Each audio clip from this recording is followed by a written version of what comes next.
আমি সোমা দে মিসেস দেশ ব্লগে আপনাদের সকলকে স্বাগত। আমি আজকে আপনাদের সামনে একটা অতি প্রাচীন দিনের ঢাকার জেলার রান্না, এটা আমি আজকে আপনাদের সামনে ভাঙাচোরা শুক্তো করে দেখাচ্ছি। আপনারা দেখতে থাকুন, কেন নাম হলো এর ভাঙাচোরা শুক্তো সেটাও দেখুন। আর রান্নাটা যে এত ভালো হয় আপনারা বাড়িতে করুন, তাহলে বুঝতে পারবেন। তাহলে চলুন আমার সাথে, আমি রান্নাটা কিভাবে করি দেখে নিন। আমার চ্যানেলের ভিডিওগুলি সব দেখবেন আপনারা। আর এই ভিডিওটা যদি ভালো লাগে লাইক করবেন, সবার সাথে শেয়ার করবেন। আর কেমন লাগলো ভিডিওটা আমাকে অবশ্যই কমেন্ট করে জানাবেন। আর আমার চ্যানেলটিকে যদি ভালো লাগে আপনাদের, তাহলে অবশ্যই যারা সাবস্ক্রাইব করেননি এখনো, তাহলে আমার চ্যানেলটিকে সাবস্ক্রাইব করে দিন। চলুন রান্নাটা শুরু করে দিই। এখানে ভাঙাচোরা শুক্তো করার জন্য আমি কিছু সবজি একদম পাতলা পাতলা করে কেটে নিয়েছি। এখানে আলু নিয়েছি, পেঁপে নিয়েছি, একদম পাতলা পাতলা করে কেটে নিয়েছি, যাতে সবজিগুলো খুব সহজেই সুন্দরভাবে সেদ্ধ হয়ে যায় এবং সব সবজিগুলো একই রকম পাতলা এবং একই মাপের।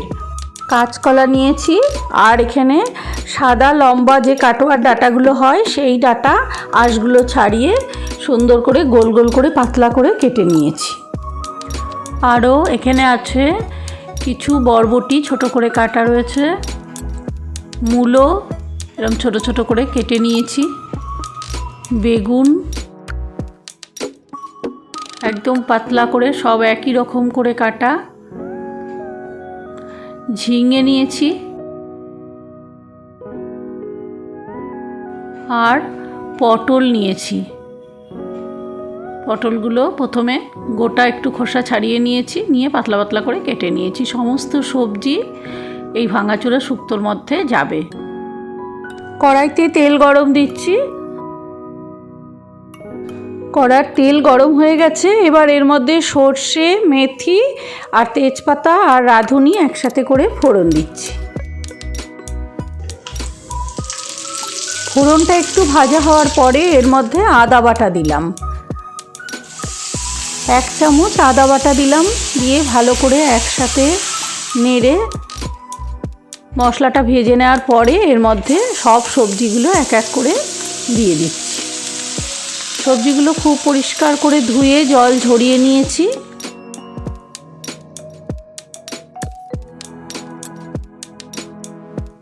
ভালো করে ফোড়নের সাথে সবজিগুলোকে মিশিয়ে বেশ খানিকক্ষণ নাড়াচাড়া করছি। 5 মিনিট পরে দেখুন সবজিগুলো বেশ আস্তে আস্তে সেদ্ধ হয়ে যাচ্ছে। সব সবজিগুলো ভালো করে নাড়াচাড়া করে নিচ্ছি। সবজির মধ্যে কিন্তু একটুও জল ছিল না যখন আমি সোমবার দিয়েছিলাম। সবজি ধোয়ার পরে অনেকক্ষণ জল ঝরিয়ে রেখে একদম শুকনো হলে তারপরেই রান্নাটা শুরু করতে হবে, নইলে জল থাকলে জল বেরিয়ে রান্নাটা একদম খারাপ হয়ে যাবে। সবজিটা বেশ খানিকক্ষণ কষা হয়ে গেলে তারপরে এর মধ্যে লবণ দিলাম, 2 চামচ লবণ দিলাম, আর হলুদ দিলাম, আর চিনি দিলাম, 2 চামচ মতো চিনি দিয়ে দিলাম। নুন হলুদটার সাথে তরকারিটা ভালো করে মিশিয়ে দিলাম, নুন হলুদ মিষ্টিটার সাথে। এবার আমি একটু ঢাকা দিয়ে দিলাম। গ্যাসের ফ্লেমটা কমিয়ে দিয়ে 5 মিনিটের জন্য ঢাকা দিয়ে রেখেছিলাম। এবার ঢাকনাটা খুলে তরকারিটা ভালো করে নেড়ে দিচ্ছি। দেখুন একদম জল বেরোয়নি। বেশ ভালো করে কষা হওয়ার পরে লবণ দিলে আর জল বেরোয় না। তরকারিটা দিয়ে খুব সুন্দর গন্ধ বেরোচ্ছে। একই রকম সাইজের পাতলা পাতলা তরকারিগুলো হওয়াতে সব তরকারি একই রকমভাবে একই সময় সেদ্ধ হবে এবং রান্নাটাও খেতে খুব ভালো হবে তাতে। এবার আমি 5 মিনিটের জন্য আবার একটু ঢাকা দিয়ে দিলাম। এবার আমি পাশের গ্যাসে মুড়োটা ভেজে নিচ্ছি, মাছের মাথাটা ভেজে নিচ্ছি। মুড়োটা সব পাশ ভালো করে ভাজা হয়ে গেছে। এবার আমি এর মধ্যে তরকারিটা মিশিয়ে দিলাম। তরকারির হাফটা মিশালাম, আর হাফটা আমি একটু চিংড়ি মাছ দিয়ে করব বলে রেখেছি। আপনারা ইচ্ছা করলে মাথা দিয়েও করতে পারেন, রুই মাছের মাথা বা কাতলা মাছের মাথা দিয়ে, কিংবা চিংড়ি মাছ দিয়েও করতে পারেন, তাতে খুবই ভালো লাগবে।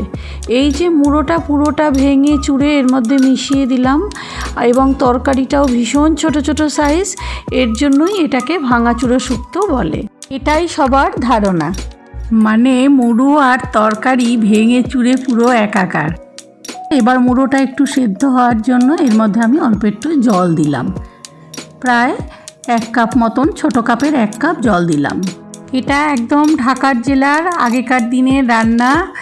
এটা ছোটোবেলায় দিদার বাড়িতে গেলেই দিদার হাতে খাওয়ার জন্য বায়না করতাম। এই শুক্তোটা এত ভালো হয়, মানে তিতবিহীন শুক্তো, মাছ দিয়ে শুক্তো, কি অসাধারণ যে টেস্ট হয়, আপনারা বাড়িতে না করলে বুঝবেন না। মাছ সমেত তরকারিটা ফুটছে, এবার আমি এর মধ্যে আদা খানিকটা আর রাঁধুনি বেটে দেব। মিক্সিতে বেটে নিয়েছি আদা রাঁধুনিটা, তার থেকে বড় চামচের 2 চামচ আমি আদা রাঁধুনিটা বেটে দিলাম। আর অল্প একটু জল লাগবে মনে হলো, অল্প একটু জল দিলাম, 2-3 চামচ মতো। মশলাটা ভালো করে তরকারির সাথে মেশানোর পরে এটা ফুটছে, দেখুন পাশ থেকে তেল ছাড়ছে, মানে তরকারিটা একদম হয়ে গেছে। এবার এর মধ্যে আমি ঘি দিলাম, বড় চামচের 1 চামচ ঘি দিয়ে দিলাম। সমস্ত রকম তরকারির সাথে যখন এই মশলা আর এই ঘিটা মিশেছে, এত সুন্দর গন্ধ বেরোচ্ছে। তরকারিটা আমার পুরো রেডি। এবার আমি গ্যাসটা অফ করে দিয়ে বাটির মধ্যে তুলে নিচ্ছি তরকারিটা।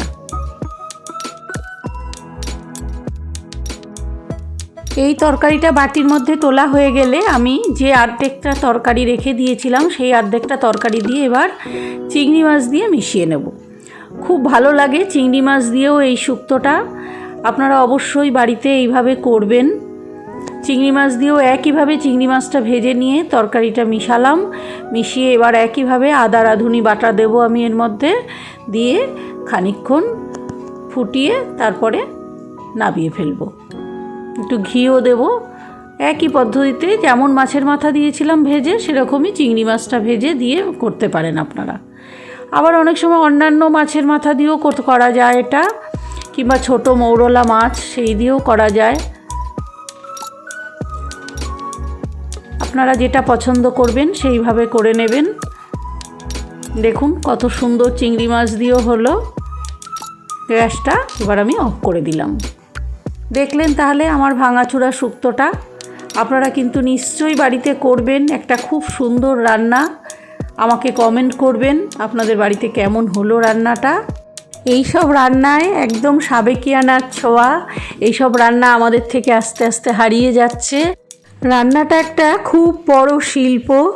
ভালোবেসে যখন নিজের লোকের জন্য কিংবা যে কারুর জন্য রান্না করে খাওয়ানো যায়, তার মধ্যে পরম তৃপ্তি পাওয়া যায়। তাহলে দেখলেন আমি কেমন করে ভাঙাচোরা শুক্তোটা রান্না করলাম। আপনারা নিশ্চয়ই এইভাবে বাড়িতে ভাঙাচোরা শুক্তোটা রান্না করবেন। এটা ঢাকার জেলার একটা রান্না, খুব টেস্টফুল হয়। এটা কোনো তিতবিহীন শুক্তো, মাছ দিয়ে শুক্তো।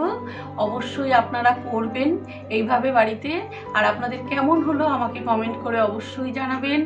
যারা এখনও আমাকে সাবস্ক্রাইব করেননি, তাহলে আমার চ্যানেলটাকে সাবস্ক্রাইব করে দেন, আর বেল আইকনটি বাজিয়ে অল অপশনটি প্রেস করে দেন, যাতে আমার সব ভিডিওগুলি নোটিফিকেশন আপনাদের কাছে সবার আগে পৌঁছে যায়। আর ভিডিওটিকে লাইক করবেন, শেয়ার করবেন বন্ধুদের মধ্যে। ভিডিওটি শেষ পর্যন্ত দেখার জন্য অনেক ধন্যবাদ আপনাদের। আপনারা আমার পাশে থাকবেন সব সময়। সবাই খুব ভালো থাকবেন। নতুন বছর সবার খুব ভালো করে কাটুক সারা বছর। নমস্কার।